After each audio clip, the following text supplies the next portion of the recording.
Audio Jungle. আসসালামু আলাইকুম, আমন্ত্রণ জানাচ্ছি পল্লী বার্তা সংবাদে। মোহাম্মদ আব্দুর রাজ্জাক কুমারখালী, কুষ্টিয়া বাংলাদেশ প্রাণিসম্পদ অধিদপ্তরের টেকনিশিয়ানগণ গবাদি প্রাণীর জাত উন্নয়ন, দুধ মাংস বৃদ্ধির লক্ষ্যে 1997 সাল থেকে বিনা বেতনে কৃত্রিম প্রজনন কাজ করে আসছে। বাংলাদেশ প্রাণিসম্পদ অধিদপ্তর কর্তৃক নিযোগকৃত এই টেকনিশিয়ানগণ বার্ষিক লক্ষ্যমাত্রা টাকা জমা দিতে গিয়ে প্রতিনিয়ত হিমশিম খেতে হচ্ছে। বাংলাদেশ প্রাণিসম্পদ অধিদপ্তর কর্তৃক নিযোগপ্রাপ্ত এই টেকনিশিয়ানগণ প্রতিনিয়ত দেশের স্বার্থে, জনগণের স্বার্থে, দুধ, মাংস চামড়া বৃদ্ধির লক্ষ্যে এবং বাংলাদেশের অর্থনীতি চাহিদা মেটানোর জন্য রোদ বৃষ্টি উপেক্ষা করে বিনা বেতনে কৃত্রিম প্রজনন কাজ করে আসছে। বাংলাদেশের প্রাণী সম্পদের জাত উন্নয়ন হয়েছেন এই এআই টেকনিশিয়ানদের মাধ্যমে। বাংলাদেশ এখন দুধে মাংসে স্বয়ংসম্পূর্ণ। এখন দেশের মাংসের চাহিদার জন্য দেশের বাহিরে থেকে গরু, ছাগল, মহিষ আমদানি করতে হয় না।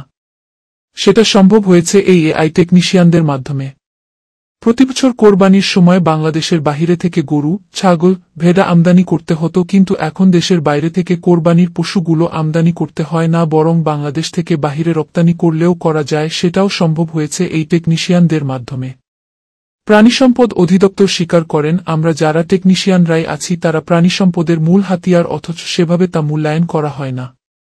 আমরা দীর্ঘদিন যাবত বিনা বেতনে কাজ করে আসছি। জীবন যাপনের একমাত্র অবলম্বন হিসেবে আঁকড়ে ধরেছি এই কৃত্রিম প্রজনন কাজ বা সরকারি টেকনিশিয়ান।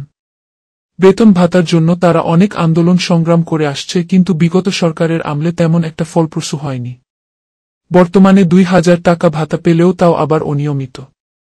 তারা বলেন, ইতিমধ্যে অধিদপ্তর অনেক বেসরকারি কোম্পানিগুলোকে এআই কাজ করার জন্য অনুমোদন দিয়েছে। কর্মী বাড়লেও বাড়েনি কাজ।